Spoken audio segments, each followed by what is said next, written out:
hardworking Italian immigrants who'd arrived in the United States at the turn of the 20th century, same as my father's, only his family had come from Minsk. The closest any of them ever got to anything remotely witchy was when my parents moved from New York City to the small town of West Harbor, Connecticut, to open an antique shop. West Harbor was only 150 miles south of Salem, Massachusetts, though my family never traveled there. By the time I was old enough to figure out that my father hadn't meant his words literally, it was too late. I'd read everything I could about the craft in the library and on the internet, which in those days of dial-up was quite an accomplishment for a kid, and was well on my way to full-blown Sabrina the Teenage Witch Hood, though I never did learn to fly. But by then, I didn't care. Although I know some people, especially those belonging to the World Council of Witches, would disagree, you don't have to be descended from a witch to practice magic. Anyone can affect change by using the energy within and around them. It's all about their will and awareness. And intentions, of course. And since that day in my bedroom, my intentions have been nothing but pure. I've never wanted anything except to be the best good witch that I can be. So the summer before my senior year of high school, when Mom brought home an ancient but amazing book from an estate sale, I begged her to let me keep it rather than sell it in her shop. So old the binding had come loose, and the edges of its handwritten pages were close to crumbling. The book smelled of vanilla and lavender and secrets. As I carefully turned the pages and spotted words like lover, waxing, and threefold, my heart began to pound. Mom and I were getting along much better by then, because I'd realized my father had been right. My mother was magic, just not the kind of magic I thought he'd meant. My mother was magic like all mothers are magic.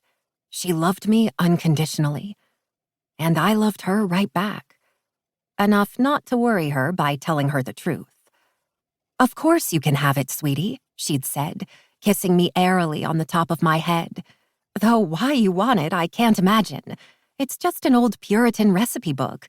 Are you going to start making pottage stew for us now?" "Maybe, Mom," I'd said, carefully turning the pages of Goody Fletcher's Book of Useful Household Tips. "Maybe I will." Jessica. Journal entry from 2005. Captivate thy love by preparing a pottage stew, and then consuming it before him. Goody Fletcher, Book of Useful Household Tips. Today is the day. It has to be. Dina said she overheard Rosalie Hopkins last night at Dairy Queen say she's going to ask Billy Walker to the homecoming dance. If that happens, Billy will say yes, and I'll never have a chance with him. I can't compete with Rosalie. Her dad owns the biggest luxury car dealership in the tri-state area, as she never misses an opportunity to remind everyone. Plus, she gives blowjobs on the first date. Not that I'm judging her for it. I'm not, at all. It's just that since I spent last semester doing study abroad in Europe, I found out a few things. And I don't mean how much better the bread is in France. I mean how intimate relations are actually supposed to work. So, now when I go down on someone, I expect to be gone down upon in return.